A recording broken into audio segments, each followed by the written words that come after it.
Olá, meus irmãos, minhas irmãs, que bom que podemos estar juntos mais uma vez no Maranata em Casa, que são os nossos grupos pequenos. Sejam todos muito bem-vindos. Se você participa semanalmente dos nossos grupos, que bom, mais uma vez você está conosco. E se porventura você é um convidado, está aí pela primeira vez, também seja muito bem-vindo, né? Que Deus abençoe a sua vida e esse tempo que temos de meditar um pouco na palavra de Deus, de compartilharmos também aquilo que Deus tem para as nossas vidas. Nós trabalhamos ao longo do mês de outubro uma série chamada Um Mês para Viver, baseada num livro também que tem esse mesmo nome, de pastores norte-americanos, e que nos faz refletir. Se nós tivéssemos mais 30 dias de vida, como é que nós viveríamos? O que nós mudaríamos na nossa vida, no jeito de viver? O que nós faríamos diferente se tivéssemos apenas mais um mês para viver? E aí pensamos, refletimos, falamos da nossa vida ser apenas um traço, algo muito curto, pequeno, de fato, somos passageiros neste mundo. E nessa vida nós temos que vivê-la de forma apaixonada, temos que amar as pessoas completamente, temos que aprender de forma humilde. E a última mensagem, que foi a mensagem deste domingo, falamos sobre partir corajosamente. E de fato, quando eu fui trabalhar essa mensagem, o que veio ao meu coração foi legado, porque quando nós partimos deste mundo, nós não levamos nada conosco, nós deixamos absolutamente todas as coisas aqui, e de tudo aquilo que nós deixamos aqui, o que é que mais tem valor, o que é mais importante? Não é a casa, não são seus bens, algum tipo de tesouro que você possa deixar em inventário, não é nenhum tipo de testamento que você possa fazer para que as pessoas possam repartir os seus bens. Mas o que é mais importante que podemos deixar é um legado. Coisas que as pessoas vão lembrar a nosso respeito, coisas que as pessoas aprenderam conosco, coisas que as pessoas realmente de fato podem olhar para a nossa vida, olhar e ter referencial, algo que foi aprendido. Então falamos sobre legado no último domingo, e quando fui trabalhar legado, eu peguei o exemplo do rei Ezequias.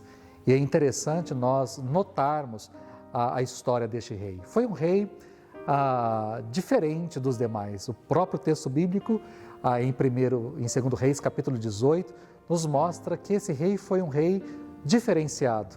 Não houve igual, nem antes e nem depois dele. Um homem temente a Deus, um homem de fé, um homem que realmente vivia uma vida pautada na vontade de Deus, um homem que retirou a idolatria, que pegou uma geração incrédula e trouxe essa geração incrédula e distante de Deus aos pés do Senhor, aos pés daquilo que era a palavra de Deus.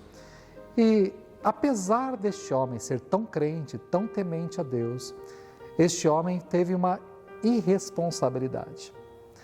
Deus apareceu certa vez para ele e disse: ponha a tua casa em ordem porque você vai morrer. Ele estava enfermo e essa foi a palavra de Deus: ponha a sua casa em ordem. E ele pediu ao Senhor pela cura, para que ele vivesse. Deus lhe curou, ele deu mais 15 anos de vida, e nesses 15 anos de vida ele teve um filho chamado Manassés. 3 anos depois dessa palavra, ele teve um filho chamado Manassés. Mas ele não fez aquilo que Deus lhe pediu para fazer. Deus ouviu a sua oração e respondeu a sua oração, mas ele não respondeu aquilo que Deus lhe tinha pedido, que era pôr a sua casa em ordem, ou seja, dar ordens na sua casa, determinar, ordenar, realmente fazer com que a sua descendência andasse na linha, tivesse os mesmos princípios e valores, tivesse o mesmo entendimento de quem era Deus, fosse também temente a Deus, fosse alguém de Deus, com fé. Ezequias não fez isso. Pelo contrário, pensou apenas em si. Foi um homem irresponsável, no sentido de não preparar a sua descendência, e foi um homem também egoísta, porque pensou apenas em si mesmo. Ele recebeu uma caravana vindo da Babilônia, mostrou ali todo o seu palácio, todos os seus tesouros, todo o seu arsenal, tudo aquilo que ele tinha preparado, tudo aquilo que ele tinha conquistado, tudo aquilo que ele tinha recebido como herança. E o profeta Isaías lhe disse: essa mesma Babilônia que veio te visitar, ela vai levar absolutamente tudo, você não vai ficar com nada. O reino ficará absolutamente zerado. Eles levarão todos os tesouros, todo o ouro, toda a prata, todo o bronze, tudo que nós temos, tudo, eles levarão para a Babilônia. E não só isso, os seus filhos, a sua descendência será levado como escravo, eles serão escravizados nessa terra distante, longínqua, ficarão ali em exílio. A sua descendência, inclusive alguns dos seus descendentes, serão eunucos, serão castrados.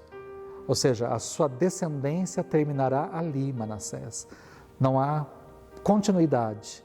Aquilo que seria a sua descendência, o seu futuro, não acontecerá, porque acabará ali. E diante dessa palavra, Manassés não dá a mínima, porque ele entendeu, ele disse, boa essa palavra, porque ele entendeu, no meu reinado haverá paz, no meu reinado haverá segurança.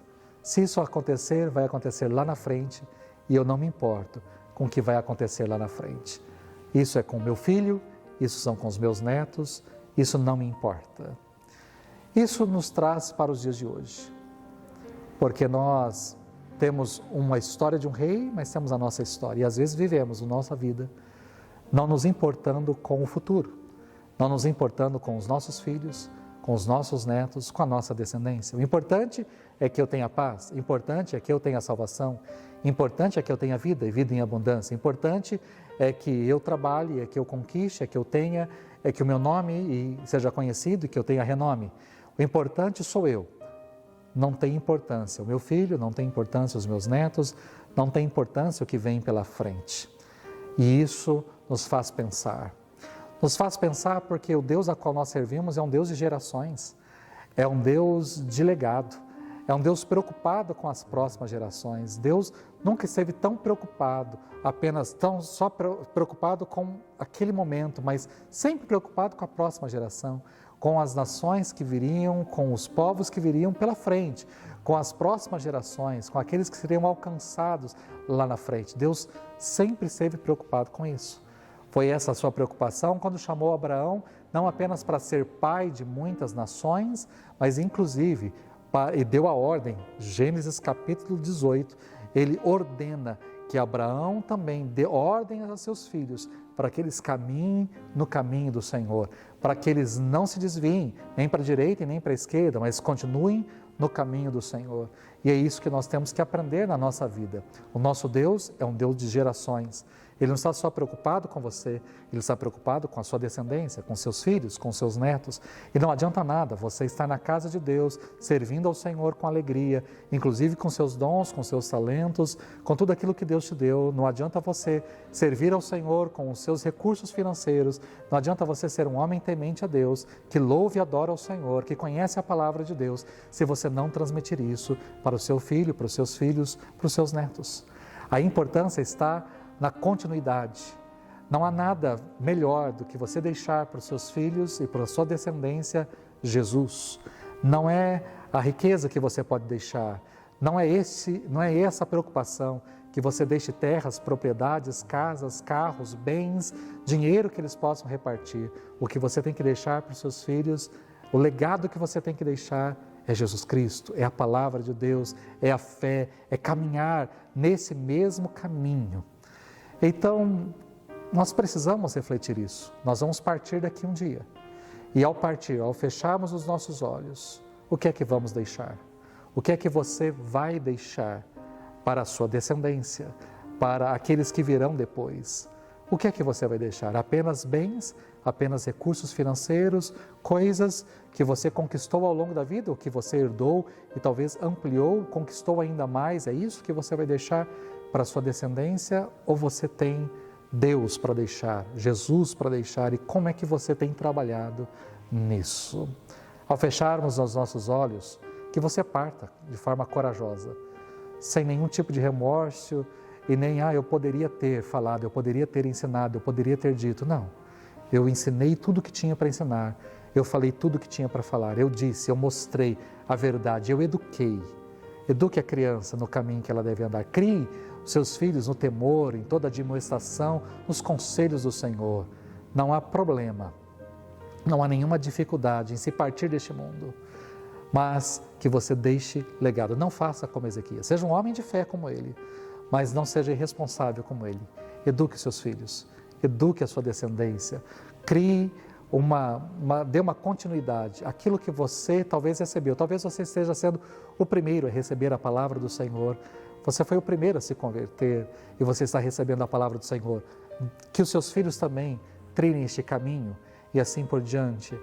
E se você tem vindo talvez de uma geração de muitos, talvez várias pessoas já conheciam o Senhor, que bom que você recebeu, que chegou até você, mas não permita que morra em você. Que você dê continuidade, que seus filhos, os seus netos, trilhem o mesmo caminho, conheçam e sirvam o mesmo Deus e sejam abençoados, assim como você foi também.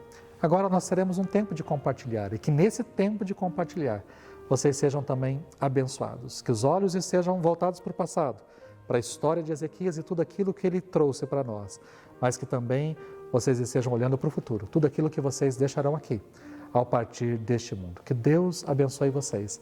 Essa é a palavra que trouxe ao meu coração e espero que também fique ao coração de vocês, em nome de Jesus.